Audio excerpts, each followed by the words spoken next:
That's it. I really like Where? Rouge. Okay. Mr. Chairman, we're live. Well, I'd like to call the Wyoming County IDA board meeting to order.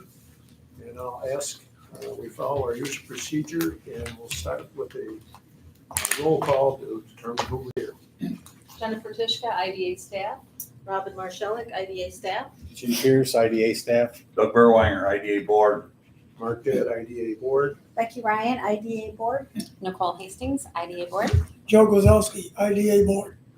Kevin Zanner, IDA council. Scott Gardner, IDA staff.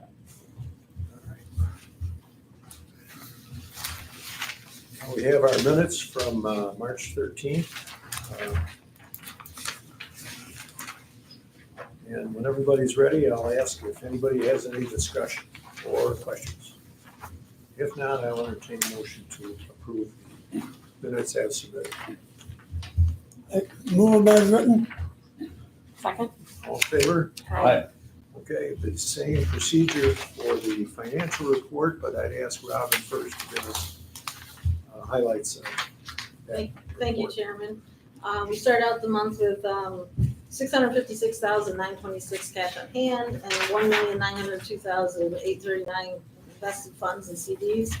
Only brought in a little bit of interest, and you'll see the Pike, NY Pike 1 through 4, that's the solar projects down in Pike, that they paid their pilot for the year.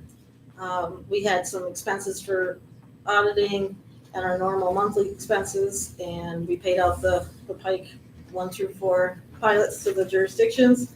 Ended up the month with $611,252 cash on hand, and there was no change with the CDs, $1,902,839.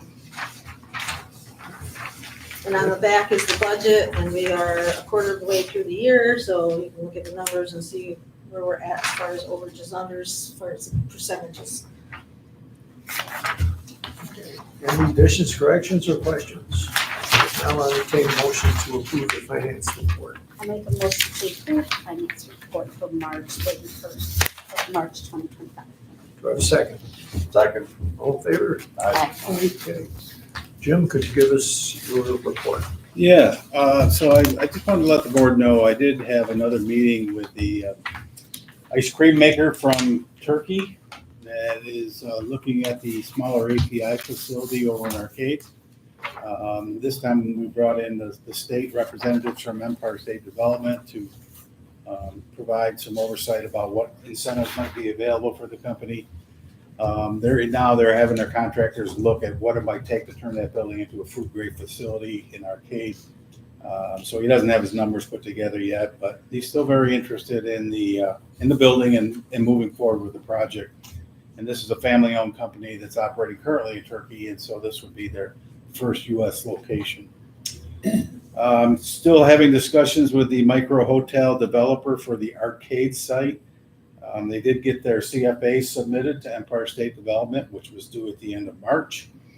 I've been staying in close contact with Laura Fox and Brittany O'Brien from Empire State Development, making sure that the project got in and they're keeping an eye on it. And even went to the Regional Economic Development Council to show our support for that. All the things that you want to do to make sure a project doesn't get lost in the mix. So that's looking pretty good. I think we'll find out probably at the end of May, early June, whether or not they'll get the grant. And if so, then the company applied for $1 million. So then they would come in, if they get that, they would come into the IDA for some incentives on top of that as well. AES, the wind repower project in the town of Eagle, is getting closer to having a final application. I would anticipate by the next board meeting that we'll have something in hand for the board to review that will, if the board wants to accept the application, would move to a authorization for a public hearing. So that's what we anticipate for that. Been having some meetings with representatives and phone calls with D&D Logging over in Attica that is had bought a piece of land in the town of Attica and would like to move their chipping operation out to the town. There's some zoning issues that have been or that have come up that they're trying to work through, right now the company employs about 10 people, and they want to add another 7 people if they're able to grow and expand at the new site, which is the old Becker Garage across from the prison farm. They would add another 10 employees, or another 7 employees, and it would be a $4 million capital expenditure. They would be putting up some buildings and things of that nature. And that would move all that controversy out of the village of Attica that the residents are upset about because it's located right in the village residential area. So we'll see where that goes. Upstate door over here in Warsaw, if you've noticed, they bought the old Sears store across from the quick fill gas station down here, and they're moving all their offices down there. So that has allowed them to look at some plans at expanding their existing building over here on Industrial Street.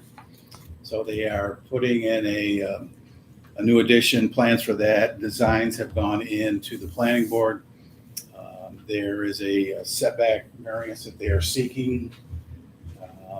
If they are able to secure that, they're going to move forward with the project. I just got a kind of a cost perspective from Upstate on what the project will involve to see if it makes sense to go through the IDA for incentives to see if it will net them enough return on the tax savings. And there will be some tax savings there if he decides to go through us. But it's about a $2 million project, Robin? A little over 2 million. Yeah, so it's not anything to sneeze at. We're happy to see Rob continue to stay and grow there. He also has that facility in Cast Isle, as many of you may know. So he's got 2 buildings in this county that he's making doors in. One of the things I want to bring to the board's attention, normally I would ask the board for permission to apply for a grant. But in this case, timing was of the factor. We were approached by Marquardt. As you know, the IDA owns the multimodal rail facility in Gainesville under a 10-year lease. That lease was arranged because we got a grant from the state. We needed to lease the land in order to build the project.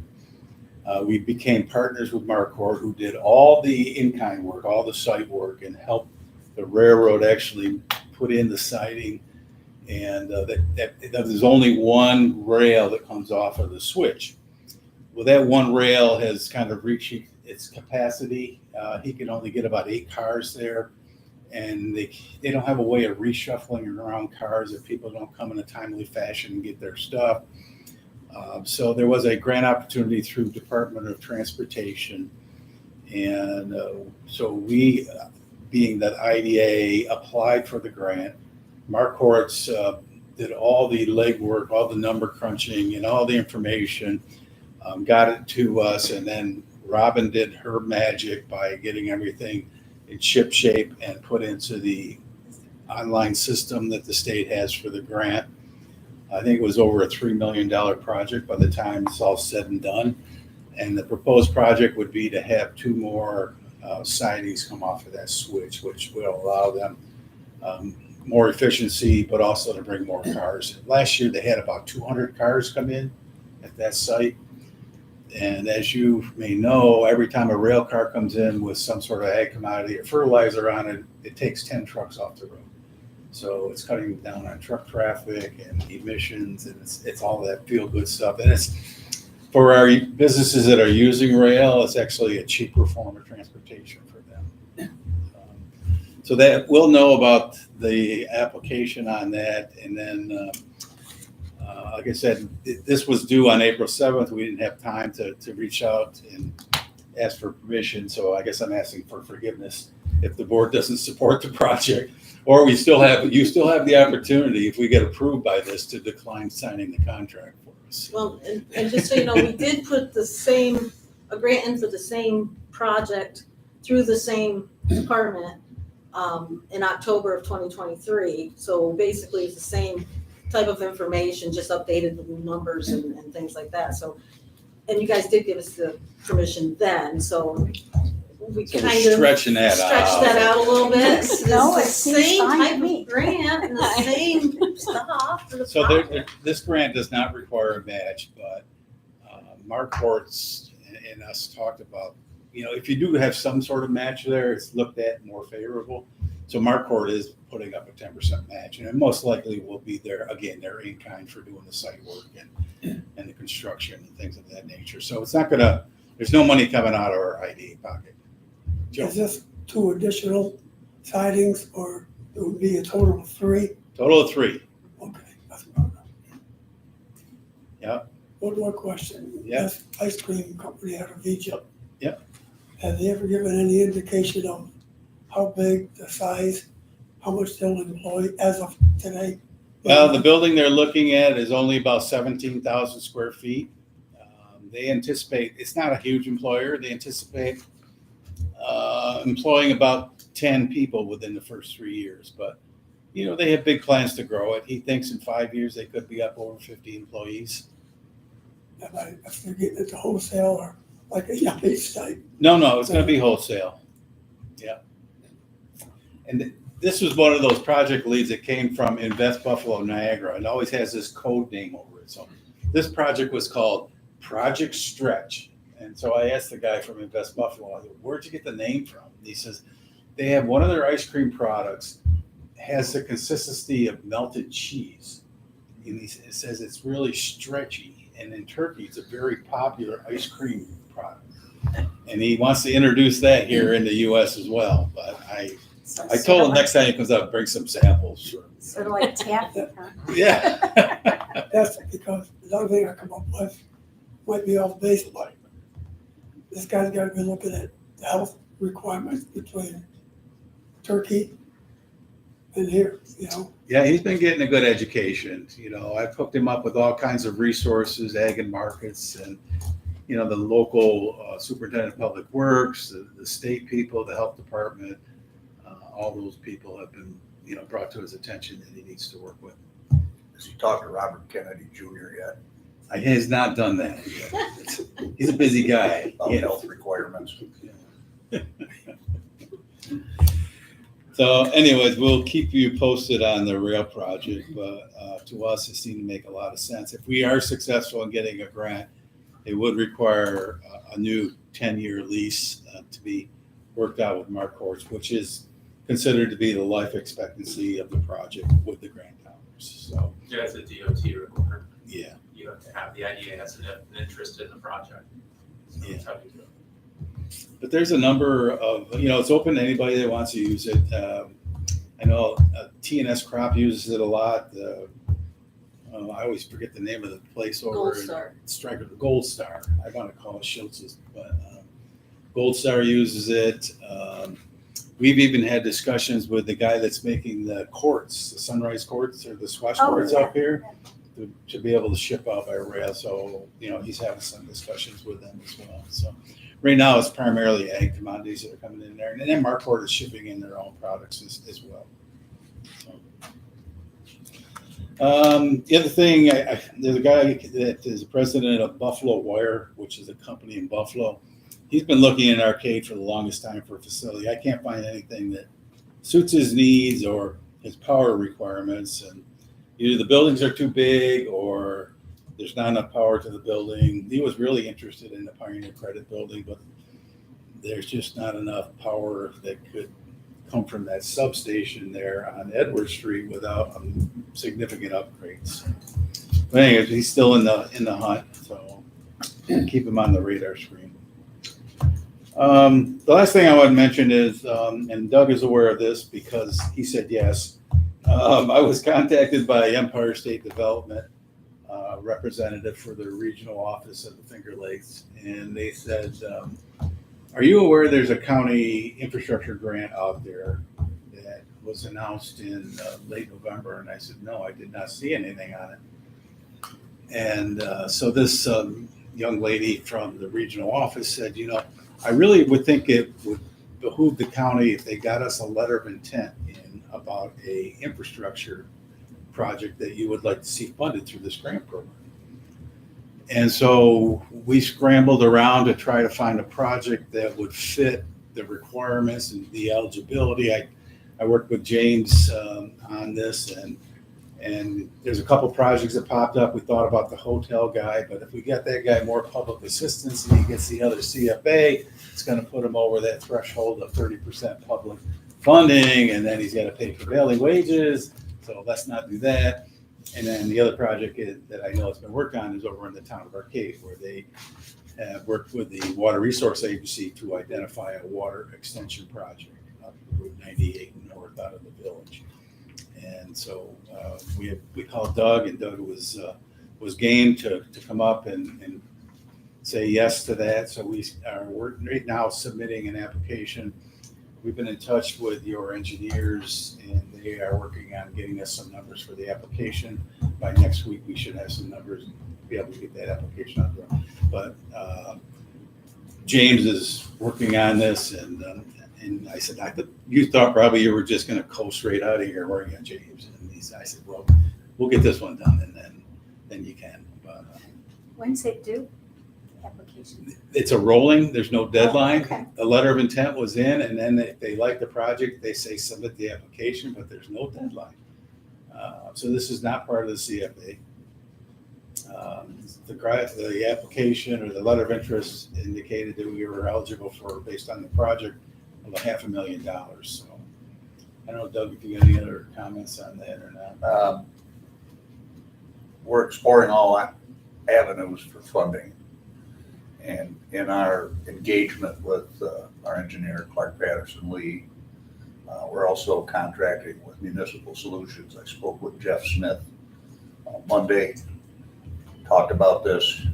He's going to try to fit it in so that whatever else, there's the Safe Water Drinking Act or something like that. There's a couple of other ones, other opportunities. So we're going to try to.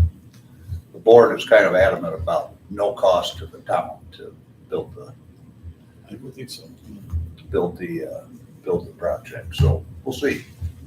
We've been talking about it for about 5 years. So And it's a water extension? So you already yeah, got a it district? comes from the village down at Tanner Parkway, which Peter Crow owns now, and the village has their maintenance garage for the electric department and the water department out at the corner of Genesee Road and Route 98 north. So, and then in between there is Empire Distributing, which if they had city water, they'd be paying less in insurance because they could sprinkle their building. Right now, they can't do that. So it's an opportunity, and there's like a handful of residential areas there. And then the town of Arcade's building, highway building, and town offices in that area as well. So it'll be a new district then, right? Yes. Yeah. So there are 4 businesses located along that corridor, and I contacted them to see about their interest in it. And there's a couple that were interested right away, and then a couple that are kind of sitting on the fence, but wanted to know more about numbers and things. Oh, yeah. But John Matuzik was very interested. Yeah. Because if he could get water to his site, it would improve the value if he decided to sell that. He's So got a nice area for development there. it's a nice little 4-acre parcel. And then the guy that has the storage building, he's got 9 acres of land there. Mhm. They haven't called me back yet. And there's Arcade Center Farms that sits right on the creek. I think they'd be interested as well. So that's my report, Mr. Chairman. Okay. Thank you. All right, is there any other business to come before the IDA today? If not, I schedule the next meeting for May 8th at 2:30, and I will entertain a motion to adjourn. So Second. All in favor? Aye. Let's move right to the BAC board meeting, which is, you have the minutes there.